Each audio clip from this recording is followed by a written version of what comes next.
I should have seen the warning signs so much earlier, but I guess that's how these things go. My name is Randy. I'm 34 years old, and up until 2 months ago, I was married to Elaine, who's 36. She had a son from her previous marriage, Craig, 19, who never liked me from the get-go. He made that abundantly clear, but I did my best to ignore it. After all, it's not easy being a teen with a new stepfather. I gave him space, paid for a lot of his expenses, and tried to be supportive. Or at least that's what I told myself. If I'm being brutally honest, I suppose I could come off as controlling about finances. Maybe I was so worried about money that I nagged Elaine to rein in her shopping sprees. But I never imagined either of them would betray me the way they did. The final straw fell on one of the worst nights of my life. I'd just come off a brutal night shift, 12 hours on the factory floor, welding metal parts, dealing with the incessant noise that made my ears ring. My ankles were already throbbing from standing so long, and I only wanted one thing, to go home and get some sleep. Around 3:30 a.m., a text from Elaine buzzed on my phone. Rain's coming in from the living room roof, getting water everywhere. Fix it ASAP. I read it 3 times, rubbing my eyes because I couldn't believe the timing. Was I upset? Sure, but it was our house, right? Water damage can be catastrophic if you let it go. So, half dead on my feet, I drove home through a pouring storm that lashed against my windshield like it wanted to break through the glass. The entire drive I was cursing under my breath. My back felt stiff as rebar, and my eyelids were trying to slip shut at every stoplight. Sometimes you just can't catch a break.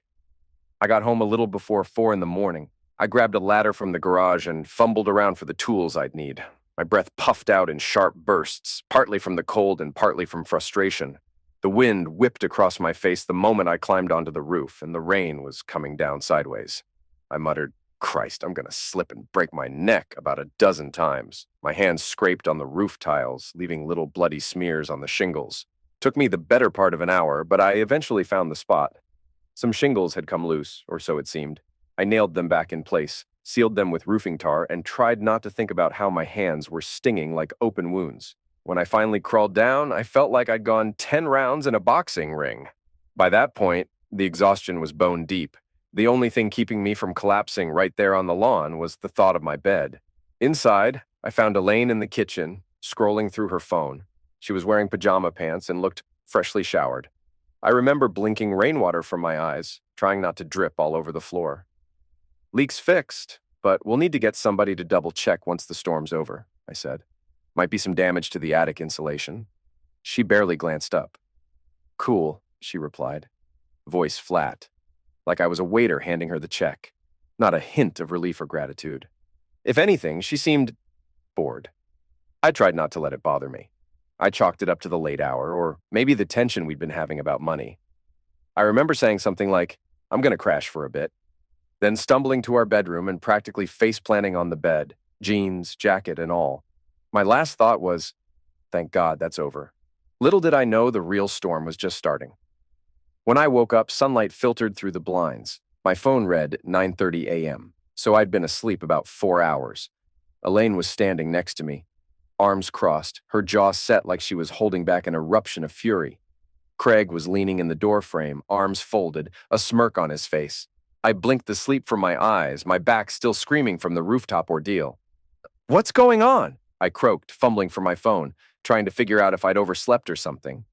The room felt oddly empty. That's when I saw them. 3 big black trash bags lined up by the closet, clothes spilling out of one.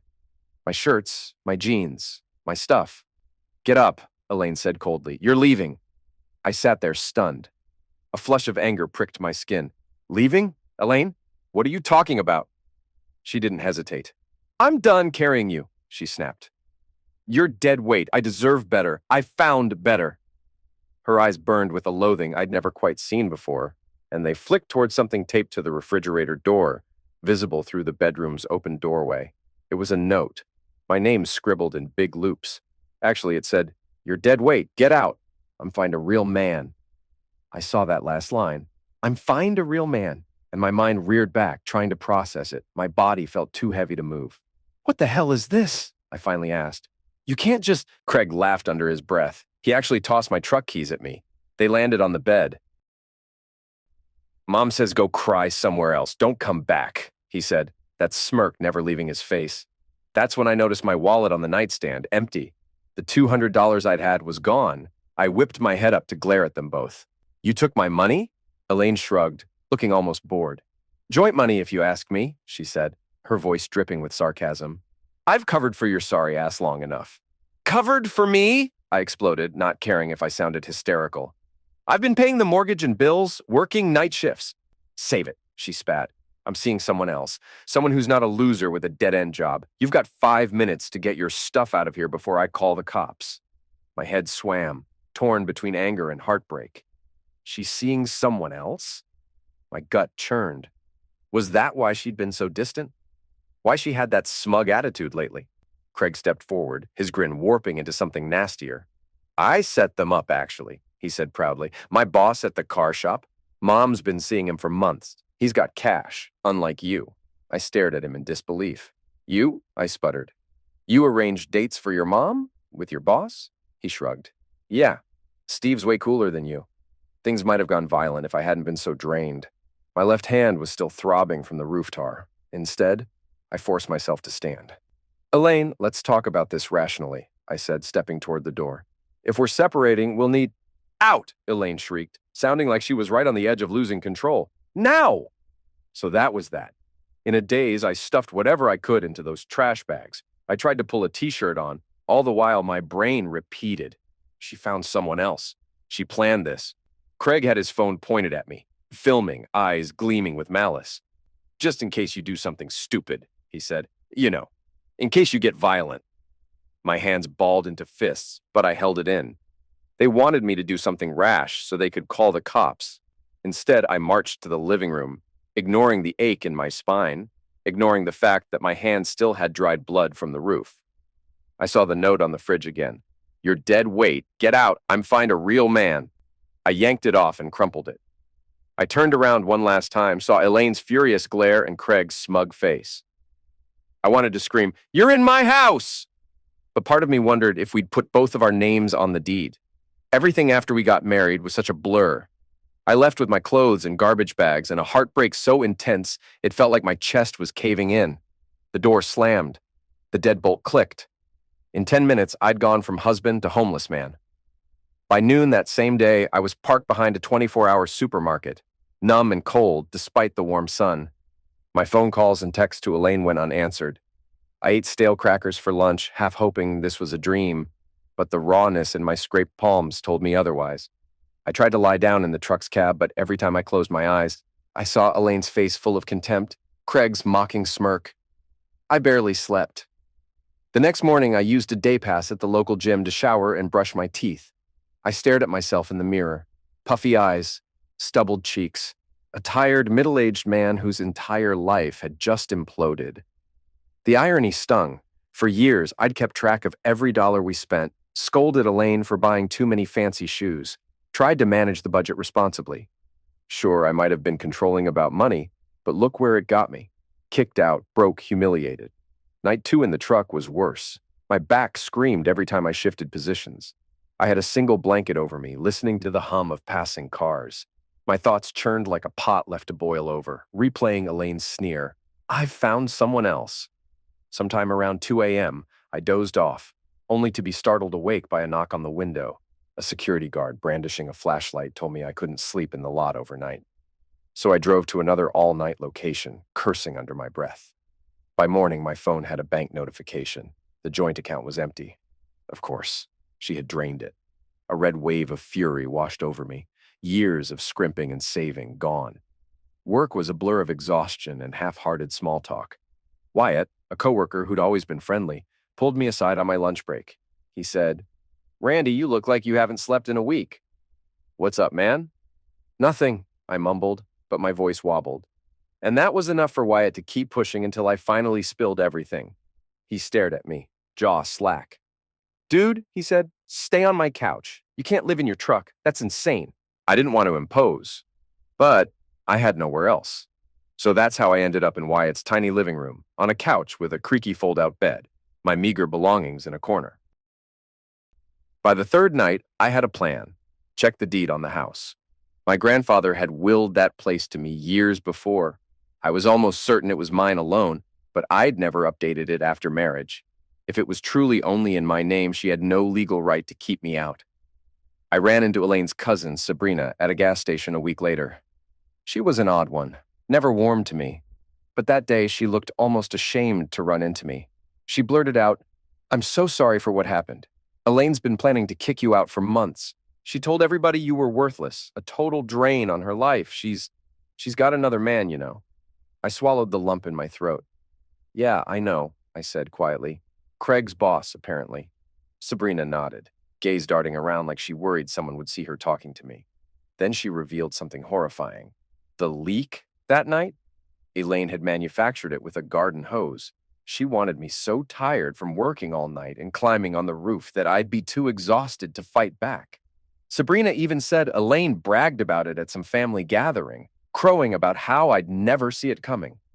"I'm sorry," Sabrina whispered again, her eyes flicking to the ground. "I should have warned you." That was the moment everything inside me crystallized into a cold, steely determination. It wasn't just that she kicked me out, she set me up. She humiliated me on purpose. I found a lawyer named Frank Mulligan, recommended by Wyatt. Frank was old school, gray hair, sharp suits, and a sharper tongue. I showed him the deed. He confirmed it was solely in my name. Elaine and I never filed new paperwork after we married, meaning legally, the house belonged to me alone. Frank's eyes glinted with something like triumph when he read the documents. "In this state, an inherited property that's kept separate usually remains separate," he said. "You've got a strong case." But what he discovered next turned my stomach. A $25,000 personal loan Elaine had taken out, using my house as collateral. Forged my signature, no less. She'd bragged on social media about remodeling the house, even buying Craig a new car. Now it made sense how Craig had been driving around in a flashy vehicle. Meanwhile, I was exiled to Wyatt's couch. That was the final straw. Frank said it was straight up fraud and he'd love to prosecute. I gave him the green light. "Let's do it," I said. Frank filed the paperwork swiftly. First, a formal eviction notice. Since the house was mine, I had every right to remove them. Second, a lawsuit for the forged loan. "Don't tip them off," Frank told me. "We need the element of surprise." So I kept my head down, living cheaply. I canceled all joint credit cards, opened new bank accounts, changed passwords, everything to separate myself from Elaine. I also braced myself for the storm to come. Sure enough, the day the sheriff was set to serve the eviction notice was nerve-wracking. I barely slept. My stomach churned as I followed the patrol car to my own front door, staying a few steps behind the sheriff. At 9 a.m. on a Monday, we walked up the driveway. My heart pounded so loud it felt like it was in my ears. Craig answered in gym shorts, no shirt, looking groggy. Elaine rushed over in a robe, confusion morphing into fury when she saw me behind the sheriff. "What is this?" she snapped, voice trembling. The sheriff was all business. "Ma'am," he said, "we have an eviction order. You and your son must vacate the premises within 48 hours. He handed her the papers. "The property belongs to Randy. This order is effective immediately." For a split second, Elaine's face went slack with shock. Then color flooded her cheeks. "This is my house," she screamed, her voice cracking. "You can't do this." Frank, standing calmly to one side, cleared his throat. "Actually, the deed is in Randy's name alone," he said. "And we have evidence of financial fraud you committed by forging his signature on a loan. You need to leave." Craig puffed out his chest, stepping towards me. "Who do you think you are?" he snarled. "You think you can just waltz back in here because of some technicality?" I held up a hand. "You threw me out," I snapped. "But you didn't realize I still own this place. Now get your stuff and go." Elaine's voice trembled with rage. She turned on the sheriff, her face blotchy. "He's harassing me. He's controlling. He's been forcing me to—" The sheriff cut her off, telling her to read the order. She skimmed it, eyes wild, then turned to me, spitting out her words. "You worthless bastard! I should have left you years ago. Where am I supposed to go? You can't just—" "You have 48 hours, the sheriff repeated sternly. "If you don't leave voluntarily, we'll enforce the eviction physically." He leaned in. "Don't make this worse." Craig pointed a finger at me, sneer returning. "You'll be crawling back once you realize how lonely you are," he taunted. "Mom only stayed with you out of pity. This is going to come back and bite you. You watch." I felt my temper flare, but Frank had warned me to remain calm. I forced a cold smile, locking eyes with Craig. 48 hours. Anything left after that goes in the dumpster, including your gaming rig, which was my money, by the way." He lunged forward, fist balled, but the sheriff stepped between us, hand on his belt. Don't, the sheriff said in a low, firm tone. Craig paused, chest heaving. Elaine stood there, tears forming now, as if shifting tactics from rage to sympathy. Randy, she pleaded, please, we've been married 7 years. You can't just toss me out. I swallowed the knot in my throat, remembering those nights in my truck, the heartbreak. You did it to me, I said quietly, when you changed the locks and took my wallet. Now we're even. I turned and walked away, ignoring whatever curses they hurled after me. My heart hammered a strange rhythm, part guilt, part triumph. But I tamped down any remorse. They brought this on themselves. True to their word, Elaine and Craig bombarded my phone with calls that afternoon. Threats, then pleas, then more threats. I forwarded everything to Frank. By the second day, I woke up to find 47 missed messages. Elaine's tone had swung wildly from "I'll ruin your life" to "Please, Randy, we have nowhere else to go." I responded once, saying all communication should go through my lawyer. Then I blocked her. 48 hours after the sheriff's visit, I returned. Frank and I arrived with the sheriff right behind us in case things went sideways. My hands felt clammy on the steering wheel. I dreaded the confrontation, but I also wanted them gone. Surprisingly, there was a U-Haul in the driveway. Elaine was on the porch, eyes red and puffy. She looked at me with such venom, it was almost shocking. I could see she'd been crying. You bastard, she hissed as I walked up. I didn't reply, just stepped inside to assess the damage. The place was a wreck. Broken glass, furniture overturned, fresh paint swatches on the walls, half finished. The kitchen cabinet doors were removed, strewn about. It looked like they'd tried to remodel but gave up halfway. Or did it out of spite. The sheriff warned them not to take anything that was built into the house, appliances, fixtures, that kind of thing. Elaine barked at him. Those are my new appliances. But, of course, they'd been bought with my stolen, fraudulently acquired loan. She had no claim. I rummaged around, seeing if they'd taken anything irreplaceable. Some stuff was gone. Family photos, random knickknacks. She'd stolen them, out of spite maybe. But the biggest relief was that the structure was still sound. My heart sank at the holes in the drywall, though. There were at least 5. The swirl of anger and pity inside me left a bitter taste in my mouth. I headed back outside. Elaine tried to follow me, tears streaming. Randy, how can you do this? I'm your wife. Well, was. Doesn't that mean anything? I stared at her, remembering the note. You're dead weight. Get out. I'm find a real man. And her face that morning, brimming with scorn. You made your choice, I said, voice hollow. The sheriff gently stepped between us, and Elaine seemed to realize I wasn't going to budge. She let out a choked sob, stumbling back to the U-Haul. Craig was nowhere to be seen. Maybe he was off sulking or trying to salvage that fancy car. Either way, they left, and for the first time in months, I was alone in my own house. I remember kneeling in the living room, just staring at the chipped hardwood floors. My heart hammered with a weird sense of liberation. The worst was over, I told myself, feeling tears prick at the corners of my eyes. The quiet was deafening. Then I called Wyatt and said, Bring some pizza, man. We've got a house to fix. Wyatt and a few co-workers helped me piece the house back together that first weekend. We patched walls, hauled out broken furniture. They told me to keep my spirits up, that I dodged a bullet by discovering how cruel Elaine was.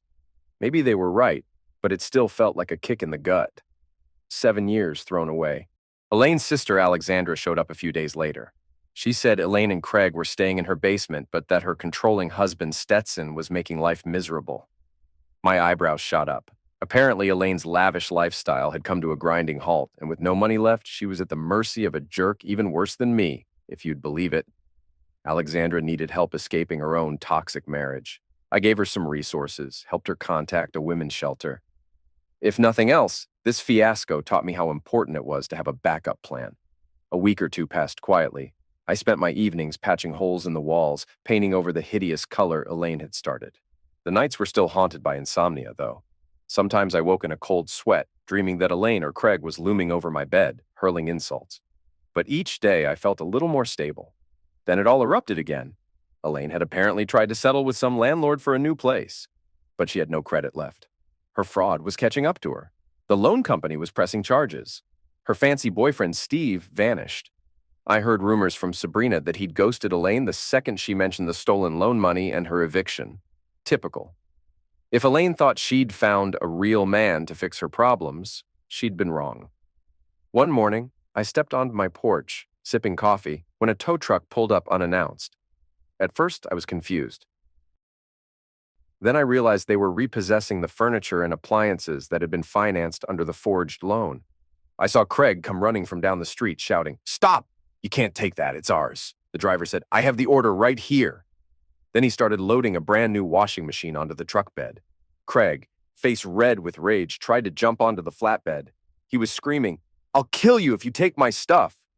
The driver threatened to call the cops, and I immediately called the sheriff myself, feeling my stomach knot with apprehension.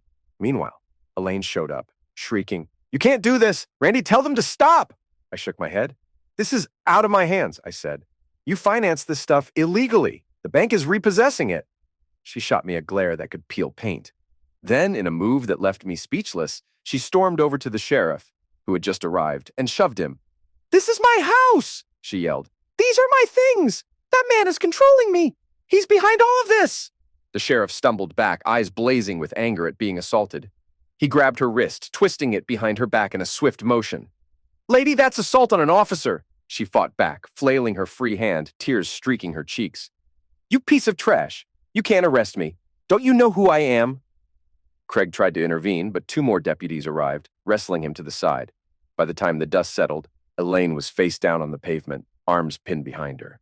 It was an ugly, humiliating sight. She kept kicking her legs, shrieking, "Get off me! You'll pay for this!"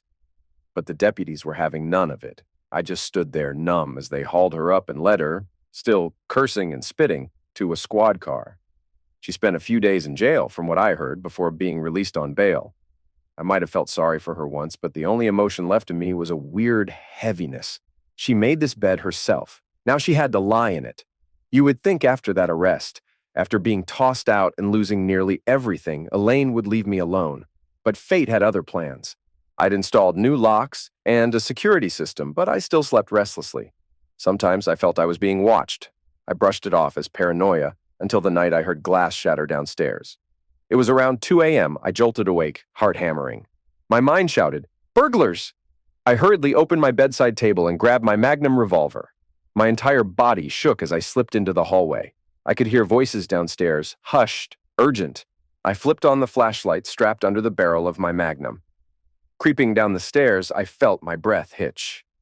There, standing in my living room, rummaging through drawers, were Elaine and Craig. The back window was broken, shards of glass scattered on the floor. Craig gripped a crowbar, while Elaine rooted through the cabinets like she was hunting for something. Maybe documents, maybe cash, who knows? "Stop right there!" I roared, shining the light on them. My hands were trembling so hard I thought the Magnum might slip. Elaine spun around, eyes wild, hair a mess. She looked half deranged, like a cornered animal. "Randy," she gasped, "put that Magnum down! We just came to get some stuff I left behind. Personal items, that's all!" I barked out a harsh laugh, adrenaline surging. "Personal items? With a crowbar at 2 in the morning? You broke my window!" Craig raised the crowbar, stepping towards me. "Give us the money," he snarled. "I know you have some stashed away. We lost everything because of you." I tightened my grip on the trigger. My voice came out low and ragged. "Stay back, Craig. I'm warning you." He took another step, his eyes glinting with a desperate fury.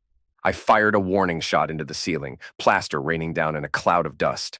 The explosion of sound left my ears ringing. Elaine screamed, throwing herself backward. "What the hell is wrong with you?" she screeched. "You could have killed us!" My heart hammered so violently I thought I'd pass out, but I kept the Magnum trained on them. "Drop the crowbar," I said, voice shaking. "Both of you, stay where you are." Craig stared at the hole in the ceiling, eyes bulging. His face went ashen, and he dropped the crowbar with a clang. Elaine began to sob, pressing her palms to her head. "You lunatic! You'd shoot your own family!" I shook my head. "You're not my family anymore," I spat. "You threw me out! You forged my name! You tried to ruin me!" In my peripheral vision, I could see the security system blinking red. My phone was upstairs, but the alarm's silent sensor would have alerted the police. Sure enough, I heard distant sirens growing louder. Elaine tried to sidle toward me, tears streaming down her cheeks, voice trembling in that manipulative way. "Randy, please," she whispered. I just forgot some important papers here, and my mother's jewelry." "Bull," I said. "You broke a window and had a crowbar. Don't move, or I swear." My voice quavered, but the threat was real. Red and blue lights strobed through the windows as the sirens crescendoed. Moments later, cops burst in through the front door, guns drawn. I immediately set the magnum on the floor, raised my hands, and backed away. The officers took one look at Elaine and Craig, the shattered glass, the crowbar on the floor, and they knew enough. One of them recognized Elaine from her prior scuffle with the law. "Hands behind your head!" they shouted, and both Elaine and Craig complied, the color draining from their faces. Elaine started babbling, pointing at me. "He's a maniac! He shot at us! This is my house, too!" One of the cops shook his head. "Ma'am, you've been evicted. You have no legal right to be here. The glass is broken inward. There's a crowbar on the floor. This looks like burglary." Craig tried to protest. "He owes me money for college tuition. He's my stepdad, and he promised—" An officer snorted. "That's not how this works, son," he said. "You don't break into a house with a crowbar to settle a tuition dispute." Elaine sobbed as the cops cuffed her, pressing her face to the floor when she tried to resist. She let out this unholy shriek, tears and mascara streaking down her cheeks. "Randy, don't let them arrest me. We were just taking what's mine." I watched, unmoving, as she was lifted to her feet, arms twisted behind her back, hair hanging in disarray around her face. She glowered at me with pure hatred, spitting words like venom. "You'll regret this, Randy. This is all because you're a control freak. You always were." Craig, pale and sweaty, said nothing. He just stared at me with a mixture of fury and fear. Another officer let him out, shoved him into the squad car. Elaine kept ranting until they shut the car door, muffling her shrill voice. Neighbors had emerged onto their porches, watching the commotion, eyes wide in the flashing lights. It felt like hours before the cops finished taking my statement. I explained how I'd set off a warning shot, how I was in fear for my life when they advanced with a crowbar. The police scoured the scene, found plenty of evidence of forced entry. They told me I'd be called to testify in court if it went that far. I nodded, exhaustion already creeping in. As the squad cars pulled away, taking Elaine and Craig with them, I stood alone in the living room. The clock on the wall read 3 a.m. My house smelled like drywall dust and fear. I gazed at the bullet hole in the ceiling, my arms wrapped around myself, trying to stop trembling. At some point, Wyatt showed up, half asleep but worried. He helped me sweep up the broken glass. "You okay, man?" he asked softly. I nodded, not trusting my voice, because I wasn't sure if I was okay. Months ago, I was a husband living a normal, if tense, life, albeit with financial fights and a stepson who disliked me. Now I had literally fired a gun in my own home, witnessed my wife face down on the floor, handcuffed, screaming like a banshee. The surrealism of it felt nauseating. The next day, I learned that Elaine and Craig were both being charged. Burglary, trespassing, and assault with a weapon for Craig's crowbar. Elaine also had her prior charges of assaulting the sheriff. There was talk of a possible plea deal, but it didn't sound promising for them. She'd likely face jail time or at least strict probation, and Craig would carry a criminal record. Even if I'd once cared about them, it was too late for that. A week later, I went to a follow-up hearing regarding the fraudulent loan. The judge slapped Elaine with restitution orders and flagged her for felony forgery. It wouldn't surprise me if she ended up behind bars for a stretch, though she might weasel her way out on some technicality. Craig's college dreams were toast. I cut him off financially, and he didn't have the means to pay on his own. He pitched a fit, but the law didn't force me to finance a stepson who'd actively conspired against me. As they were led out of the courtroom, Elaine shot me one last glare, pure malice. "I'll never forgive you," she hissed.